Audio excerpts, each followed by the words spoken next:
E aí, já pensou se um partido que está no governo se declarasse antissistema? Pois é, foi exatamente isso que o presidente do PT, Edinho Silva, fez. E essa afirmação, claro, provocou uma análise, olha daquelas do grupo Sem Flores, que aponta um contraste gigantesco entre o que foi dito e o que foi feito. Bora desvendar essa história que aconteceu toda em uma semana só. Sabe aquela frase famosa? A análise que a gente vai ver parte justamente daí. Basicamente quer dizer que a hipocrisia é o jeito que o vício arruma para parecer algo bom, virtuoso. E é com essa lente que o artigo olha para a política, a distância entre o discurso e a prática. E aqui a gente chega na pergunta que não quer calar. Como é que pode um partido que está no poder, no comando do governo federal, se dizer antissistema? Parece que a conta não fecha, né? Vamos investigar o que está por trás dessa história. Então tá, vamos lá para o começo de tudo. O que foi dito exatamente que gerou essa polêmica toda? Olha aí a frase que botou fogo no parquinho. Foi dita pelo Edinho Silva, o presidente do PT, em plena festa de aniversário do partido. É uma fala forte, né? Para a militância.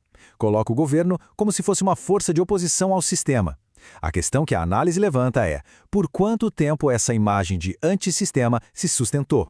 E o mais impressionante é que essa análise toda se baseia num tempo muito curto, uma semaninha só. O artigo defende que, nesse pequeno espaço de tempo, 3 falas de pessoas muito importantes do governo contaram uma história bem diferente daquele discurso antissistema. Para a gente ter uma ideia, a linha do tempo é essa aqui. Na quinta, vem a declaração bombástica. Mal passou o fim de semana e na segunda e na terça o tom já muda completamente. Vamos ver o que foi dito nesses dias que, segundo o artigo, contradiz tudo. Pois é, 4 dias depois da fala antissistema, o próprio presidente Lula solta essa. A análise aqui aponta para uma contradição gritante. Peraí, se o governo é antissistema, como é que ele comemora que o sistema financeiro, que é o coração do sistema, está lucrando como nunca? E olha, segundo a análise, isso não foi um tropeço não. Foi uma mensagem muito bem calculada. Lula estava respondendo a críticas, querendo mostrar que o governo dele também agrada empresários e o mercado. Ou seja, que ele sabe cuidar de muita coisa. E no dia seguinte a coisa continua. Vem o ministro da Fazenda, Fernando Haddad, para reforçar a mensagem. E essa frase que ele usou no lugar certo e para a pessoa certa tem um peso enorme. E o palco para essa fala? Não era um comício, não. Ele estava ali, no meio da nata do mercado financeiro, comemorando recordes da Bolsa. Aí, a conclusão do artigo é quase óbvia, né? O discurso muda dependendo de quem está na plateia. E aqui a coisa fica ainda mais explícita. Olha só. Na quinta-feira, falando para a militância, Edinho Silva diz que o PT defende o fim da escala 6x1. Chega na segunda, falando com empresários, e o mesmo assunto vira uma coisa para ser tratada com calma, e a batata quente é jogada para o colo do Congresso. Mas a análise não fica só no que foi dito no microfone, não. Ela vai fuçar os bastidores.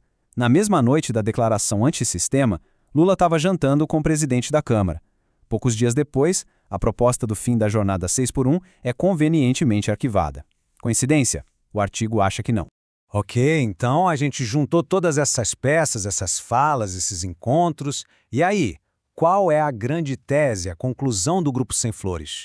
Para a gente sacar a tese deles, tem um conceito que é fundamental entender. O artigo argumenta que o PT não seria antissistema, e sim um partido da ordem burguesa. E o que isso quer dizer? Que, na prática, a função do partido seria gerenciar e defender os interesses do próprio sistema capitalista.